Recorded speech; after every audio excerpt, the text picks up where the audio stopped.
জাইন বিয়ের জন্য রাজি হওয়ার সাথে সাথে মেহেরুন্নেসা এই মুহূর্তে বিয়ে দেওয়ার জন্য তাড়া দিলেন। হেলাল সাহেব বললেন, আম্মা, আগামীকাল বিয়ে দেব। এত রাতে কোনো আনুষ্ঠানিকতা ছাড়া বিয়ে কিভাবে দেব? কিন্তু মেহেরুন্নেসা মানতে নারাজ। তার এক কথা, আজ যখন রাজি হয়েছে তখন আজই বিয়ে দিতে হবে। যে কোনো সময় জাইন পোল্টি মেরে দিতে পারে। জাইনের উপর বর্তমানে কোনো প্রকার বিশ্বাস নেই ওনার। রাজি হয়েছে যখন, তখন যত তাড়াতাড়ি সম্ভব বিয়ে দিতে হবে। এই সুবর্ণ সুযোগ মিস করা যাবে না। রাত 11:30টার দিকে মসজিদের ইমাম সাহেবকে ফোন করে বাড়িতে ডাকা হলো। মসজিদের ইমাম সাহেব কাঁচা ঘুম রেখে আসতে চাইছিলেন না। মেহেরুন্নেসা ধমক দিয়ে বললেন, আসার জন্য তিনি যত টাকা দিয়ে বিয়ে পড়ান তার থেকে দ্বিগুণ টাকা দেবেন। দ্বিগুণ টাকা পাওয়ার লোভে কাঁচা ঘুম রেখে মসজিদের ইমাম বললেন, 15 মিনিটের ভেতরেই আসছেন তিনি। ইস্টাদ ভার্সিটি থেকে সন্ধ্যার দিকে আসায় ভাত খেয়ে সন্ধ্যাবেলা থেকে ভাত ঘুম দিচ্ছিল। ক্লান্ত শরীরে পেট ভরা থাকায় আজ রাতের খাবার খাওয়ার জন্য ঘুম থেকে ওঠেনি। ঘুমন্ত ইস্টাদকে নাজমিন বেগম ঘুম থেকে টেনে তুলে ফ্রেশ হওয়ার সুযোগ না দিয়ে ধরে ধরে ড্রয়িং রুমে নিয়ে এসে সোফার উপর বসিয়ে দিলেন। ইস্টাদ ঘুমে তাকাতে পারছে না। এক চোখ খুলে ঘুম ঘুম চোখে তাকিয়ে সোফার পেছন দিকে ভর দিয়ে চোখ বুজে নিল। আগে ঘুম, তারপর অন্য কিছু। ইরহাম হেসে লুটোপুটি খাচ্ছে। তার জীবনে দেখা সবচেয়ে অদ্ভুত বিয়েটা। বিয়ের কোণে সোফায় বসে ঘুমাচ্ছে আর বর ট্রাউজার, মাথায় টুপি আর গেঞ্জি পরে সোফার উপর বসে মাথা নিচের দিকে রেখে মুখ গোমড়া করে বসে আছে। দেখে বোঝা যাচ্ছে না এদের দুজনের বিয়ে। নাজমিন বেগম ওনার বিয়ের ওড়না নিয়ে এসে ইস্টাতের মাথায় পেঁচিয়ে দিলেন। ইমাম সাহেব এসে সোফায় বসে গেছেন। কোণে এখনও ঘুমাচ্ছে। জাইন গম্ভীর গলায় সালাম দিল ইমামকে।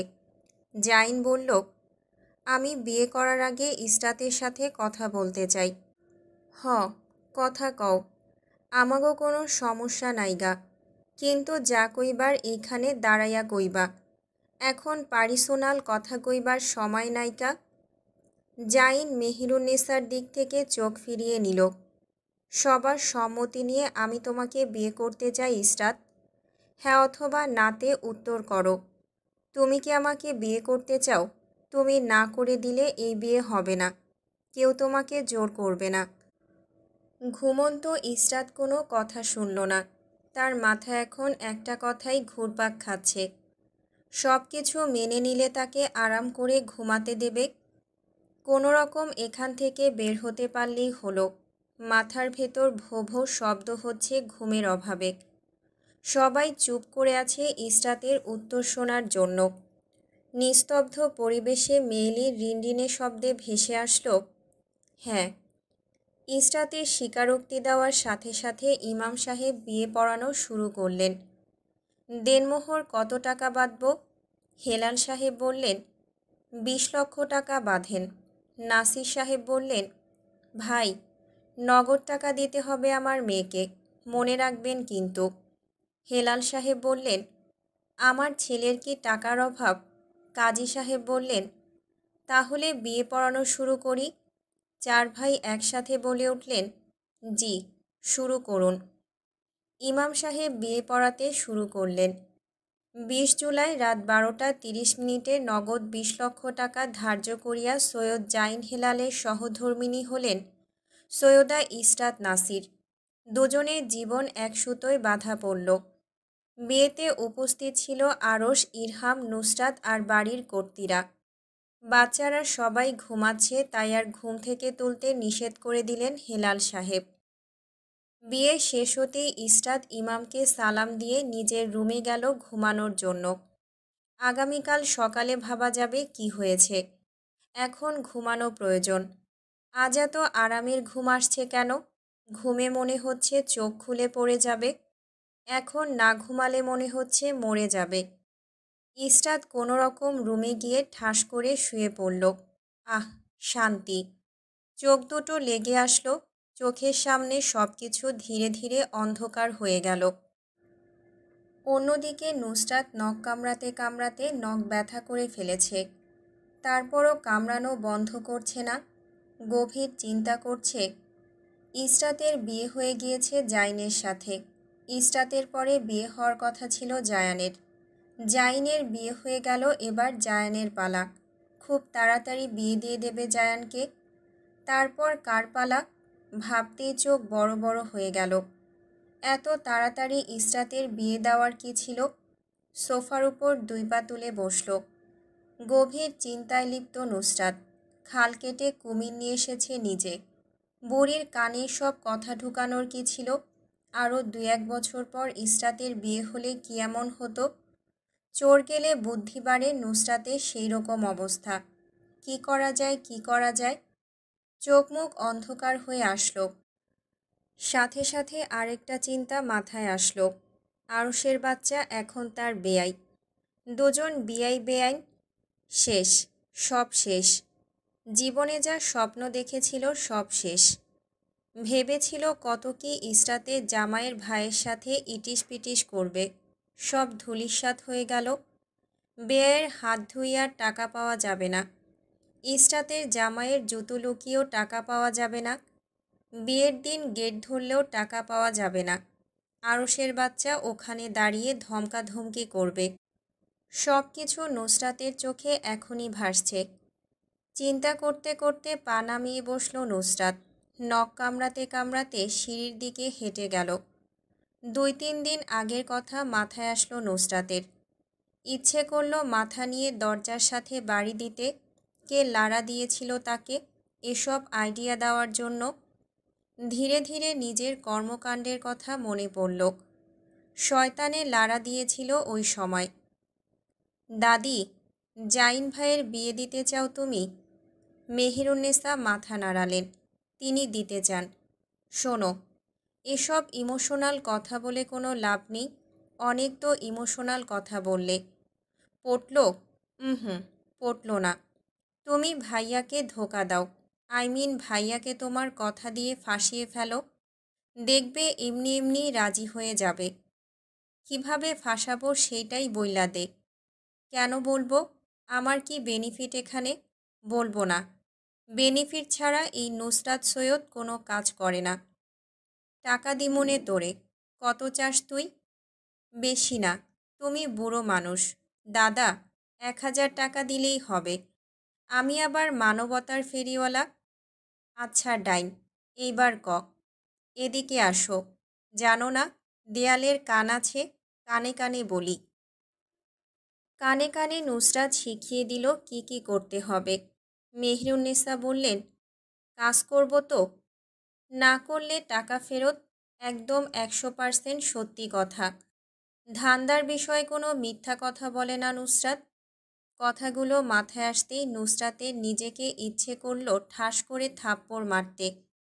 মাত্র 1000 টাকার জন্য এদের বিয়ে দিয়ে দিল।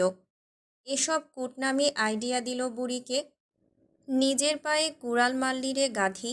ইসরাতের অন্য জায়গায় বিয়ে হলে আরও বেশি টাকা আয় করতে পারতি।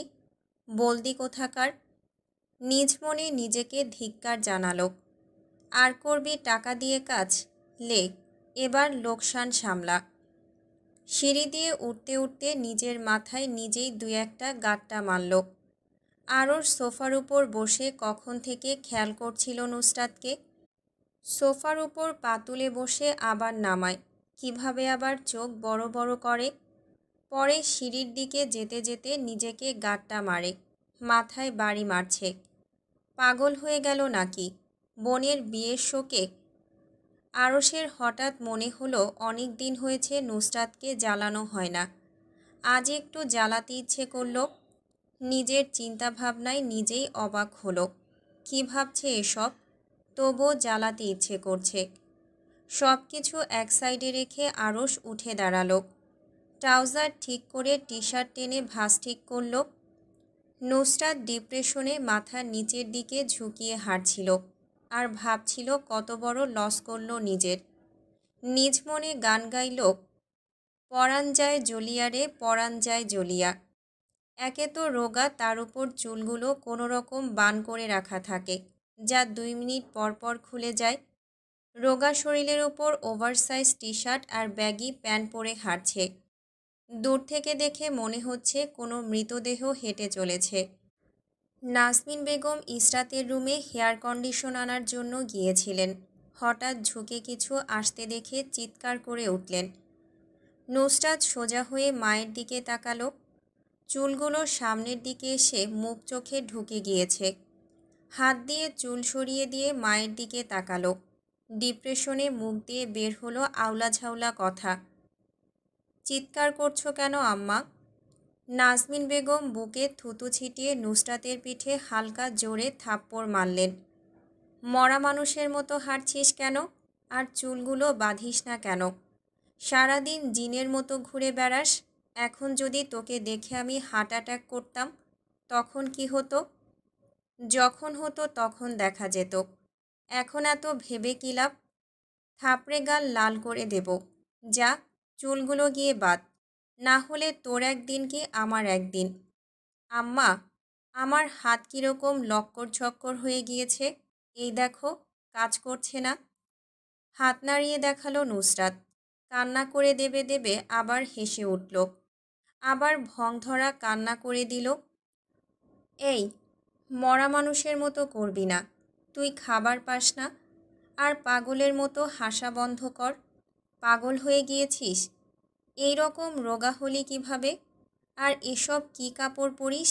এর ভেতর তো আমারও জায়গা হয়ে যাবে। এসব কাপড় পরিস বলেই তোকে আরও বেশি মরা মানুষ লাগে। যা, চুল বাঁধ গিয়ে।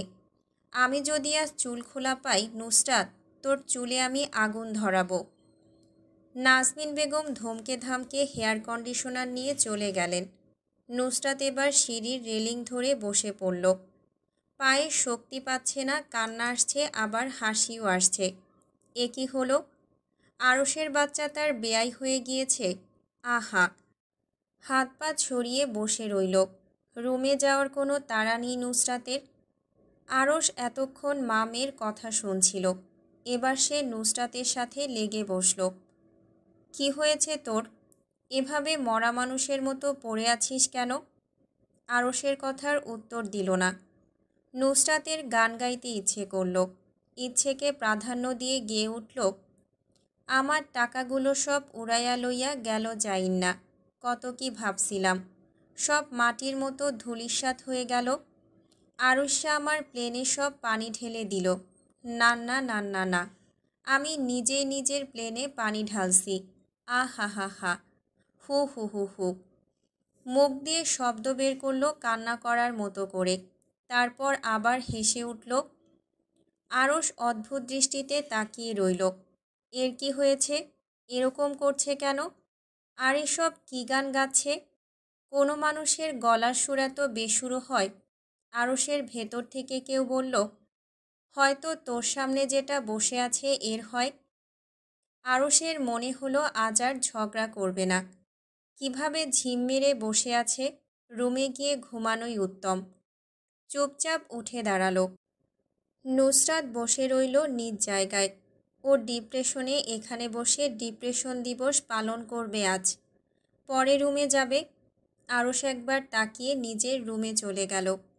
আফসোস রইল আজ জ্বালাতে পারল না বলে মেয়েটাকে।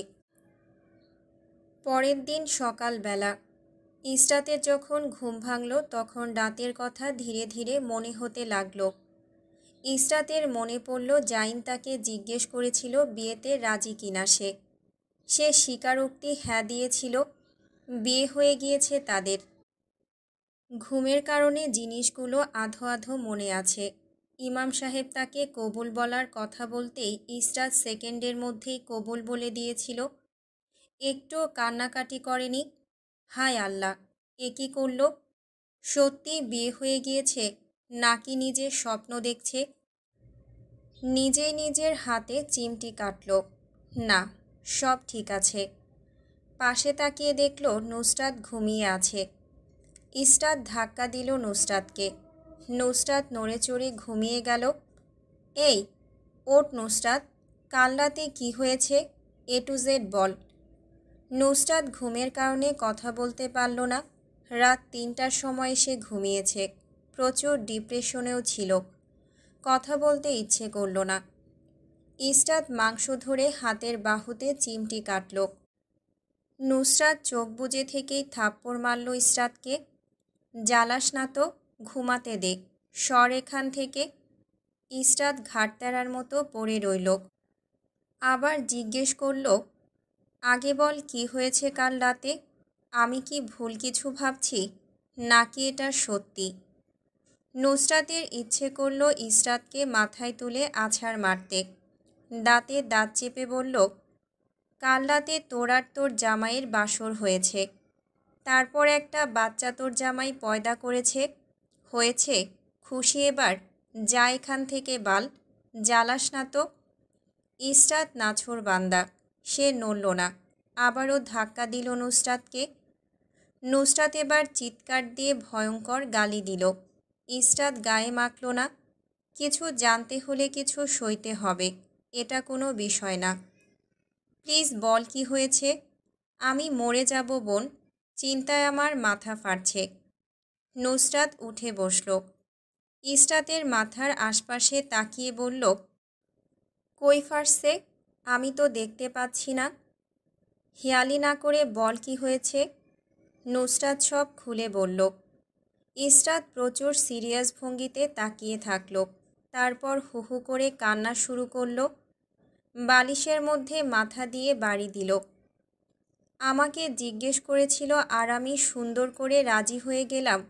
এই, তুই কোথায় ছিলি ওই সময়? তুই না আমার থেকে নগদ 500 টাকা নিলি বিয়ে ভাঙার জন্য? বিয়ে ভাঙলি না কেন? কি করছিলি ওই সময়? ইসরাত রাগে নুসরাতের চুল চেপে ধরল। নুসরাতও চুল চেপে ধরল। তুই কেন হ্যাঁ বললি? তোকে জিজ্ঞেস করেছিল, তুই না করলি না কেন? মা বাবার ভদ্র সন্তান আপনি, হ্যাঁ বলেছেন কেন? আমি কি বলেছিলাম হ্যাঁ বলার জন্য? তুই কেন থামালি না আমাকে? তুই থামালেই তো বিয়েটা হতো না। টাকা নিয়ে এভাবে বাটপারি করিস, তোকে আমি কি করব নুসরাত? টাকা দিয়েছিস তুই আমাকে? কখন? কোন সময়? এক্স্যাক্ট টাইমটা বল। আমি কি কোনো দায় নিয়ে রাখছি তোর বিয়ে ভাঙার জন্য? খুব ভালো হয়েছে, ছ্যাঁকাখোরের সাথে তোর বিয়ে হয়েছে। তোর জামাই ছ্যাঁকাখোর, চ্যা। তারপর আর কি? দুই বোনের মধ্যে ঠাসঠুস করে ফাইট হলো, হাড্ডাহাড্ডি লড়াই। একজন লাথি মারে তো আরেকজন কিল মারে, একজন কিল মারে তো আরেকজন খামচি মারে। সচরাচর মারামারি সৈয়দবাড়িতে কেউ করে না আরিশার আহান ছাড়া। নুসরাতের রুমের পাশে জাইনের রুম, আর জাইনের রুমের সামনের রুম আরশের। মারামারির শব্দ শুনে আরশ দৌড়ে আসলো। নখ ছাড়া দরজা খুলতেই নুসরাত আর ইসরাতকে দেখল বসে আছে। আরশ ভ্রু কুঁচকে তাকালো। দুজনের চুলের অবস্থা সাংঘাতিক।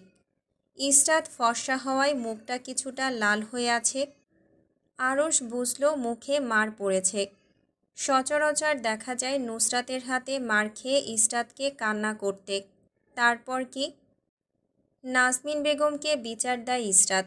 নাজমিন বেগম এসে নুসরাতের গালে ঠাসঠুস থাপ্পড় দেয়। তারপর ওই শোধরাচ্ছে না। কি করছো দুজন? এই সকালবেলা তোমাদের রুম থেকে ঠাসঠুস শব্দ আসছে কেন? আর কোনো ভদ্র ঘরের মেয়েরা সকালবেলা এসব করে? তোমাদের আচরণ দিন দিন দেখছি খারাপ হচ্ছে। আর নুসরাত তুই, বড় বোন একটা মারলে ঘুরিয়ে মারতে হয় না জানো না? কেউ শেখায়নি তোকে? অভদ্র হয়ে যাচ্ছিস তুই। কি করেছি আমরা? আমরা তো জিম করছিলাম, তাই ঠাসঠুস শব্দ আসছিল। আর আপনার কাছে কখন আমি ভদ্র ছিলাম? সব দিনই তো বেয়াদব, অভদ্র, অদ্ভুত, আরও কত কি ছিলাম। তাহলে চুলের এই অবস্থা কেন? আর ইসরাত, তুমি তো বড়, ওর মতো পাগলের সাথে মারামারি করতে যাও কেন? সেই তো তুমি বেশি ব্যথা পাও। পাগলের সাথে ভালো মানুষ লাগতে যায় না। মুখে কিছু লাগিয়ে নিও, আঁচড় পড়ে গিয়েছে। এসব পাগলের সাথে এক রুমে তুমি থাকো কিভাবে? আমার ভাবতেই ভয় লাগে। নুসরাত কিছুক্ষণ আরশের দিকে একদৃষ্টিতে তাকিয়ে বিছানা থেকে নেমে আধখোলা দরজা পুরো খুলল। আরশের পাশে জায়গা থাকা সত্ত্বেও আরশকে ধাক্কা দিয়ে রুম থেকে বের হয়ে গেল। আরশ নুসরাতের যাওয়ার দিকে তাকিয়ে থেকে বিড়বিড় করল, আতপাগল মেয়ে মানুষ। নুসরাত রুম থেকে বের হয়ে যাওয়ার পর আরিশার আহানের রুমে গেল। রুমে গিয়ে দেখে দুজন বসে কথা বলছে। আহান উঠে দাঁড়ালো। নুসরাতকে দরজার সামনে দেখে ভেতরে আসতে বলল। নুসরাত রুমে ঢুকে ঠাস করে আহানের বিছানায় শুয়ে পড়ল। নুসরাতকে দেখে আহান গাইগই করল। নুসরাতের সামনে কিভাবে কাজটা করবে? বড় আপু মাথা ফাটাবে তার। নুসরাত চুপ করে তাকিয়ে দেখল হচ্ছে কি এখানে। আহান নাক মুখ বিকৃত করে নুসরাতের দিকে তাকিয়ে আছে। কোনো গুরুত্বপূর্ণ কাজ করছিল আর নুসরাত এসে সেটাই ব্যাঘাত ঘটিয়েছে। এরূপ মুখ বানিয়ে তাকিয়ে আছে আহান। কি এভাবে তাকিয়ে আছিস কেন?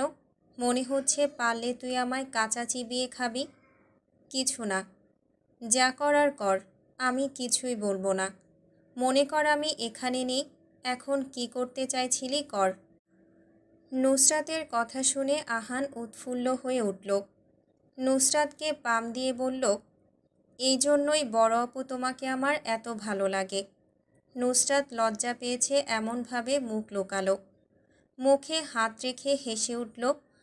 হয়েছে হয়েছে, আর পাম দিতে হবে না। কি করবি কর, আমি লজ্জা পাই, এসব আমাকে বলবি না। আহান বই রাখা বক্স থেকে চুল কাটার মেশিন তারপর ব্লেড বের করল। নুসরাত খুব ইন্টারেস্ট নিয়ে তাকিয়ে থাকলো এরপর কি হয় দেখার জন্য। আহান ব্লেড হাতে নিয়ে আরিশার কাছে গেল। নুসরাত শুয়ে শুয়ে এদের গতিবিধি লক্ষ্য করছিল। ব্লেড নিয়ে আরিশার ভ্রু ঘষতে শুরু করলো। নুসরাত ধমক দিল, কি করছিস এসব? আরুর ভ্রুর মাঝে ব্লেড ঘষছিস কেন? ভ্রু উঠে যাবে তো। আরে বড় আপু, চুপ করে শুয়ে থাকো তো। আমি আরুকে নিউ ভ্রু ডিজাইনিং করে দিচ্ছি। ওল্ড ডিজাইন হয়ে গিয়েছে এসব। তুমি চাইলে আমি তোমাকেও ডিজাইন করে দিতে পারি। না ভাই, লাগবে না। তুই আরুকে নিউ ভ্রু ডিজাইন করে দে, আমারটা ঠিক আছে। নুসরাত আরাম করে বিছানায় শুয়ে সামনে তাকিয়ে রইল। আহান চুল কাটার মেশিন নিয়ে আরুর কাজ সমান চুল হাতে নিল। মেশিন চালিয়ে চুল কাটতে গেল।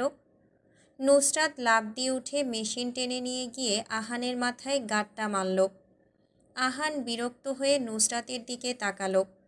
নুসরাতকে ঝাড়ি মারল। উফ বড় আপু, ডিস্টার্ব করছো কেন? থাপড়ে উপরের পাটির দাঁত ফেলে দেব।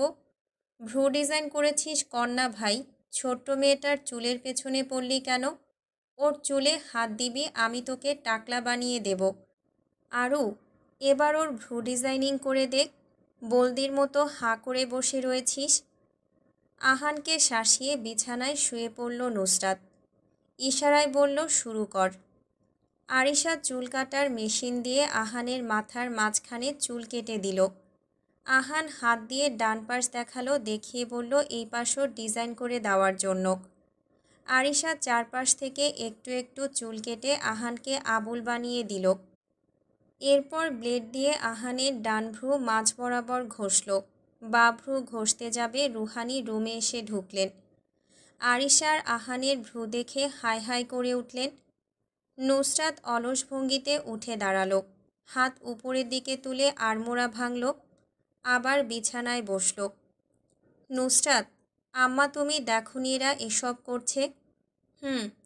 আমার সামনে দাঁড়িয়ে তো করলো, আমি দেখেছি তো। তাহলে নিষেধ করলে না কেন? আরে ছোট আম্মু, বাচ্চাদেরও তো একটু স্বাধীনতা দিতে হবে। আমি ওদের স্বাধীনতা দিয়েছি, এই তো সময় লাইফ এনজয় করার। এখন না করলে কখন করবে? না হলে সারা বছর আমার মতো ডিপ্রেশনে থাকবে। আহান আর আরিশা সমস্বরে বলল, ঠিক ঠিক, যাও সরো তো এখান থেকে, তোমার উপর এখন আমার রাগ লাগতেছে। তাহলে তো আর এখান থেকে সরব না ছোট আম্মু, আজ পুরো দিন তোমার সাথেই লেগে থাকব। উফ, ভালো লাগে না। এদের তো নিষেধ করা উচিত ছিল। আহান রে, আজ তোরে কেউ বাঁচাতে পারবে না তোর বাপের হাত থেকে। আর আরিশা, তুমি বোকা নাকি? ও তোমার ভ্রু কেটে ফেললো আর তুমি বসে ওকে ভ্রু কাটার পারমিশন দিলে? কি বিশ্রী লাগছে তোমাকে? আম্মু, আমাকে সুন্দর লাগছে না? আহানের গোলগাল মুখের দিকে গভীর মনোযোগ দিয়ে তাকালেন রোহানি। নুসরাত হেসে দিল আহানের চুলের কাটিং দেখে। রোহানিও হেসে দিলেন। আহান রে, তোরে সোবলা মুরগির মতো লাগতাছে। নুসরাত আর রুহানি হেসে গড়াগড়ি খেলেন। আরিশা মায়ের দিকে নাক ফুলিয়ে তাকিয়ে থাকল।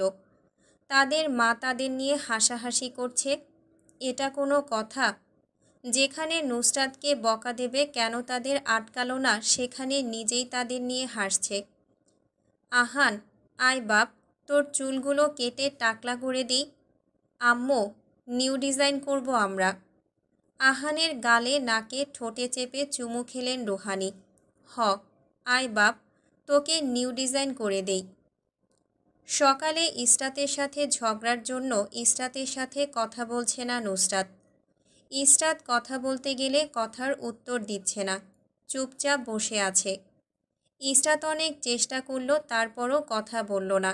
এটা সচরাচরই হয়ে থাকে। ইসরাতের সাথে ঝগড়া করে হেরে গেলে বা ঝগড়ায় কেউ এসে ইসরাতের হয়ে কথা বললে নুসরাত ইসরাতের সাথে রাগ করে বসে থাকে। ইসরাত রুম থেকে বের হচ্ছে না। তার কীরকম লজ্জা লাগছে। বড় চাচি তার শাশুড়ি আম্মু হয়ে গিয়েছে। ওদের সামনে যেতে কীরকম অস্বস্তি হচ্ছে। আর জাইনের সামনে দাঁড়াবে কিভাবে? উফ, এত লজ্জা কোথা থেকে আসলো নিজের ভেতর? ইসরাত ভেবে পাচ্ছে না, তাই রুমে বসে আছে। বাড়ির সবাই নিজ নিজ রুমে দুপুরের খাবার খেয়ে ভাত ঘুম দিচ্ছে। নুসরাত ইসরাতের রুমে যাচ্ছে না। আজ সারাদিন বাইরে বাইরে ঘুরছে। অনিকা আজ বাইরে গিয়েছে ফ্রেন্ডের সাথে আউটিংয়ে, তাই সারাদিন অনিকার রুমেই পড়েছিল। অনিকা কিছুক্ষণ আগে বাড়িতে এসেছে, তাই ইরহামের রুম নুসরাত দখল করেছে। ইরহাম বলল নিজের রুমে যাওয়ার জন্য। নুসরাত এক ঝাড়ি মেরে ইরহামের মুখ বন্ধ করে দিল। তার কিছুক্ষণ পর আবার বলল নুসরাতকে নিজের রুমে যাওয়ার জন্য।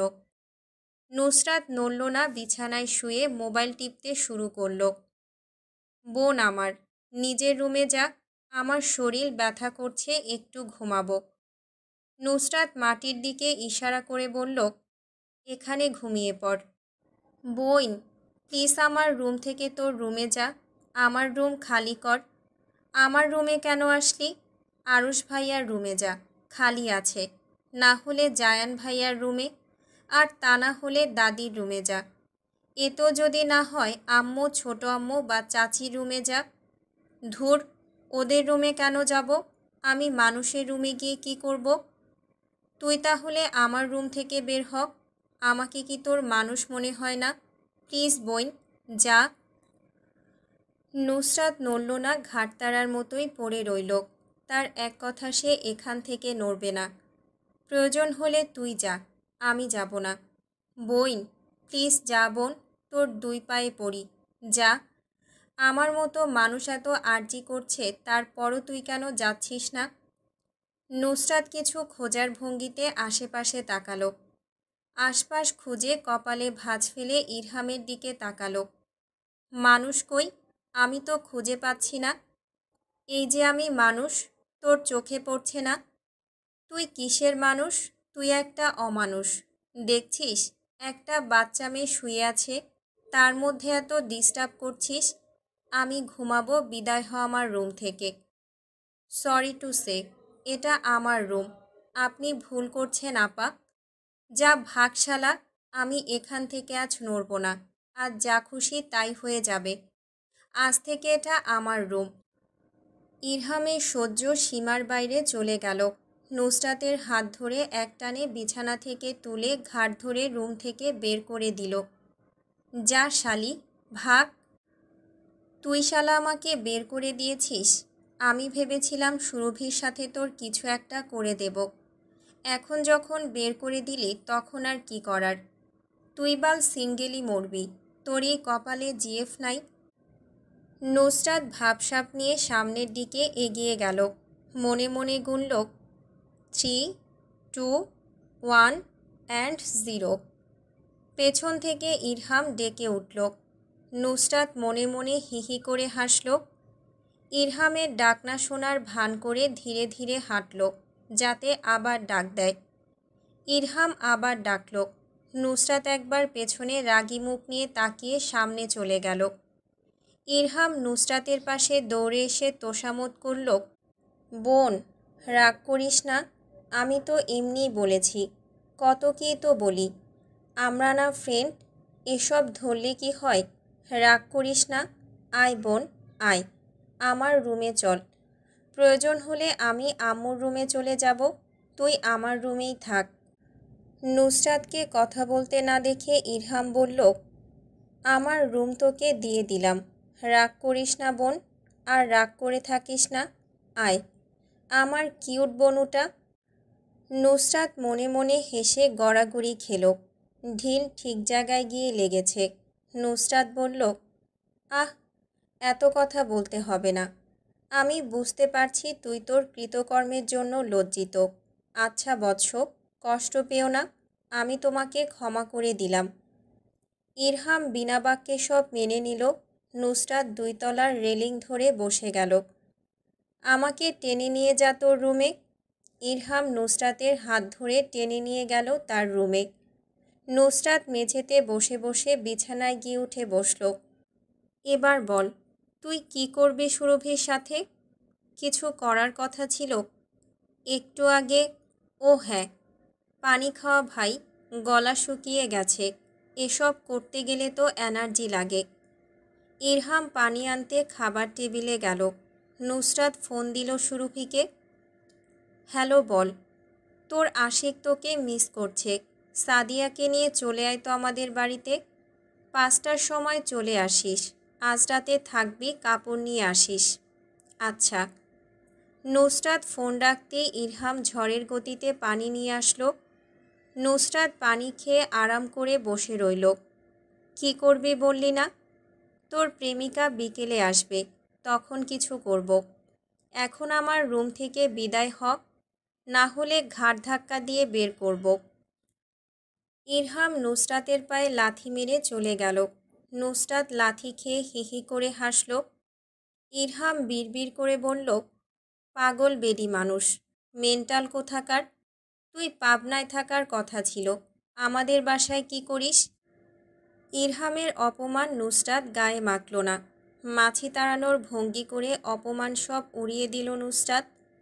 ইরহামকে ভেঙিয়ে হাসল দাঁত বের করে হিহি করে। বিকেলের দিকে সুরভি আর সাদিয়া আসলো সৈয়দ বাড়িতে। নুসরাত কিচেনে গেল টুকটাক খাবার আনার জন্য।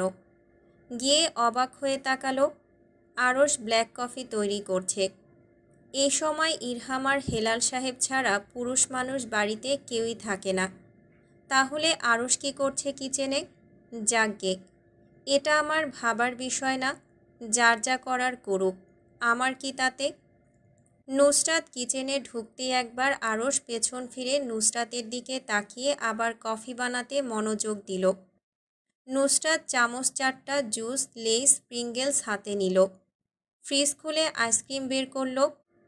2 হাত ভরে যাওয়ায় খাবারের জিনিসে পা দিয়ে ফ্রিজের দরজা লাগালো। ফ্রিজের দরজা লাগাতে গিয়ে বেশ জোরেই শব্দ হলো। ভেঙে ফেল, এটা এত ধীরে লাগানোর কি দরকার ছিল? নুসরাত কথা বলল না। বলুক, আর কয়দিনই আছে এই বাড়িতে? 2 দিন পর জামাইয়ের বাড়ি চলে যাবে, তখন মিস করবে। তাহলে আর মানুষের সাথে ঝগড়া করে কি হবে? নুসরাত ভালো হয়ে গিয়েছে এখন।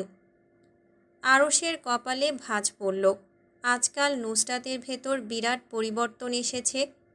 আগে কথা বললেই ঝগড়া লাগাতো যে মেয়ে, সে এখন চুপচাপ হয়ে শুনছে। নুসরাত খাবারগুলো একপাশে রেখে চামচ ধুতে গেল। আমার কাপটা ধুয়ে দে তো। নুসরাত ধুয়ে দিতে গিয়ে বাঁধালো বিপত্তি। পায়ের সাথে পায়ের প্যাঁচ লেগে ঠাস করে পড়ল মেঝেতে। সাথে আরশের নিজস্ব মালিকানার কাপটাও মেঝেতে পড়ে ভেঙে গেল। আরশ হাঁ করে তাকিয়ে থাকলো কাপের দিকে। রাগে ইচ্ছে করল নুসরাতের চুলের গোড়া ছিঁড়ে ফেলতে। নুসরাত মেঝেতে পড়ে ব্যথা পেল। ব্যথা ভুলে ধীরে ধীরে হিহি করে হেসে উঠল আরশের মুখের রিয়াকশন দেখে। তা কিছুক্ষণ পর জোরালো হাসিতে রূপান্তরিত হলো। নুসরাতের দিকে রাগী চোখে তাকালো আরশ। নুসরাত হাসি থামালো না। ওইভাবেই মেঝে থেকে উঠে বসল, অন্যদিকে মুখ ঘুরালো। তারপর মুখে হাত দিয়ে চাপ দিয়ে হাহা করে হেসে উঠল। হাসির সাথে কোমরের ব্যথা অনুভব করল, তবুও হিহি করে হাসল। হাসি থামালো না। আরশ রাগে হিতাহিত জ্ঞানশূন্য হয়ে নুসরাতের চা খাওয়ার কাপ সজোরে মেঝেতে ফেলল। সেটা পড়ে গিয়ে ভেঙে চূর্ণ বিচূর্ণ হয়ে গেল। গ্যাসের উপর বসানো কফির পাত্রটা পানি শুকাতে শুকাতে পুড়ে গেল। পোড়া গন্ধ নাকে লাগতেই আরশ তাড়াতাড়ি করে গ্যাস বন্ধ করল। কফি বানানোর পাত্র বেসিনে পানির ট্যাপ চালিয়ে ভিজিয়ে রাখল। নুসরাত দুঃখী দুঃখী মুখ বানিয়ে চা খাওয়ার কাপের দিকে তাকিয়ে থাকল। আরশের মনে হলো এবার কিছুটা শান্তি লাগছে। নুসরাতের দুঃখী দুঃখী মুখ দেখে মুখ করুণ বানিয়ে আরশের দিকে তাকালো। মুখে কষ্ট ফুটিয়ে বলল, ভেঙে দিলেন? আরশ রাগী গলায় বলল, হ্যাঁ ভেঙে দিয়েছি। কি এক শান্তি যে লাগছে নুসরাত তোর এই দুঃখী দুঃখী মুখ দেখে। নুসরাত আরশের কথায় এক বালতি পানি ঢেলে হেসে উঠল। হেসে কিচেনের মেঝেতে গড়াগড়ি খেল। আরশ ভাইয়া, সামান্য কাপের জন্য এই আমি নুসরাত দুঃখ পাব? ইম্পসিবল। আমি বড় বড় জিনিসের জন্য দুঃখ পাই না, সেখানে কিভাবে সামান্য কাপের জন্য দুঃখ পাব? মুখ দিয়ে চুপ চুপ শব্দ করল নুসরাত। আরশ ভাইয়া, আপনি এখনও আমাকে চিনতে পারেননি। অনেক টাকা হয়েছে না, এজন্য কাপ ভাঙায় কষ্ট হচ্ছে না? গাল চেপে ধরে মেরে ফেলবো মেয়ে, আর তুই আমার সামনে হাসবি না। তোকে হাসতে দেখলেই আমার বিরক্ত লাগে। ইচ্ছে করে তোর ঠোঁট দুটো সেলাই করে রেখে দেই। উফ আরশ, কি মধুর কথা শোনালেন। আমি ধন্য। আপনি আমাকে দেখে বিরক্ত হচ্ছেন। আপনার মতো একজন গণ্যমান্য ব্যক্তি। এটা তো আমার এত জীবনে বেঁচে থাকার পাওনা। জীবনটা ধন্য হয়ে গেল। নুসরাত চুমু খেলো নিজের হাতে, তারপর তা নিয়ে নিজের গালে লাগালো। এমন বোঝালো আরশকে হাতে নয় গালে চুমু খাচ্ছে। জিও নুসরাত, জিও। আরশ ভাইজান তোমাকে দেখে বিরক্ত হচ্ছেন। তুমি কত স্পেশাল ব্যক্তি, মানুষ তোমাকে দেখে বিরক্ত হয়। আরশ বিরক্তিতে চিরবির করে উঠল। এই মেয়ে এত কথা বলে কেন? এর কথা শুনে তো তার মাথা ব্যথা শুরু হয়ে গিয়েছে। চুপ, একদম চুপ। মুখ থেকে আর একটা শব্দ বের হলে গলির মুখের কুকুরগুলোর কাছে ছেড়ে দিয়ে আসবো তোকে। আমি কুকুরকে ভয় পাই নাকি? মনে হচ্ছে কুকুরের কাছে রেখে আসলে আমি ভ্যা ভ্যা করে কান্না করব। একসময় কত কুকুর মেরে তাড়িয়েছি, তার কোনো হিসেব নেই। এত কথা বলিস কিভাবে? মুখে ব্যথা হয় না? নুসরাত মাথা দিয়ে দুই পাশে নাড়ালো। তার মুখে ব্যথা হয় না। তুই কি ভয় পাস? নুসরাত চুপ করে বসে রইল মুখে আঙুল দিয়ে। আরশ চোখ দিয়ে বলল কথা বলার জন্য। নুসরাত তবুও চুপ। কি কথা নেই কেন? আপনি না করেছেন কথা বলতে। ওএমজি, আপনি আমার কথা শুনছেন? এই আরশ ধন্য হয়ে গেল আপনার মতো বেয়াদবকে নিজের কথা মানাতে পেরে। কি ভয় পাস তুই? তেলাপোকা, ইঁদুর, বিড়াল, টিকটিকি, মাকড়সা কোনটা? কোনোটাই না। আমি শুনেছি মেয়ে মানুষ এসব ভয় পায়। তুই কি মেয়ে? আমার তো সন্দেহ হচ্ছে। তুই পোশাক আশাক পরিস ছেলেদের মতো, হাঁটিসও ছেলেদের মতো। আমি চিন্তিত তোকে নিয়ে নুসরাত। তুই কি সত্যিই মেয়ে? শেষের কথাগুলো সন্তর্পণে এড়িয়ে গেল নুসরাত। শুধু জিজ্ঞেস করল, মেয়ে মানুষের উপর পিএইচডি করেছেন মনে হয়। এসব কথা তোকে কে বলল? আপনার কথাই মনে হচ্ছে। আচ্ছা, অনেক ফালতু কথা বলেছেন, আমিও শুনেছি। এবার আমাকে মেঝে থেকে তুলুন। পড়ে গিয়ে কোমরে ব্যথা পেয়েছি। আল্লাহ গো। নুসরাত হাত বাড়িয়ে দিল তোলার জন্য। আরশ টেনে তুলে দাঁড় করালো। নুসরাত পুরো ভর আরশের উপর ছেড়ে দিল। ওজন কম দে। এত ভারী কেন তুই? আমার মতো এত হালকা মানুষের সামান্য ভর যদি না নিতে পারেন তাহলে সব বালের জিম করে কি হবে? তাও আমি নিজের ভর নিজের কাছে রেখেছি, কিছুটা আপনার উপর দিয়েছি। আপনি শুধু আমাকে ধরে ইরহামের রুমে দিয়ে আসলেই হবে। এই সামান্য ভর আপনি নিতে পারছেন না? আপনি কীরকম ভাই? আমি আপনার বোন হয়ে লজ্জিত। হয়েছে হয়েছে, আর কথা বলতে হবে না।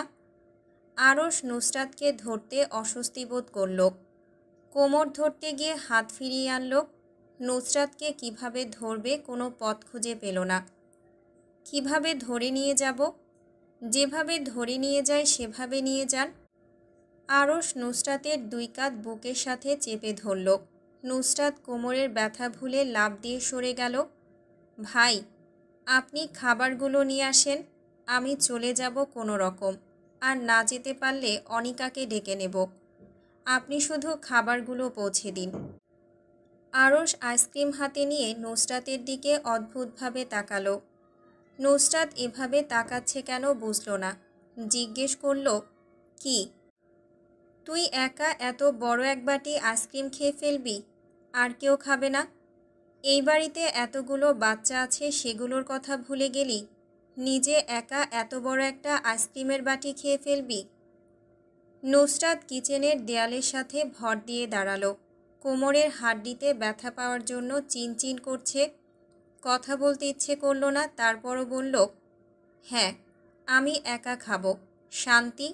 এবার ইরহামের রুমে দিয়ে আসেন এগুলো। আর কোনো কিছু যেন এখান থেকে না সরে। সরলে আপনার খবর করে দেব।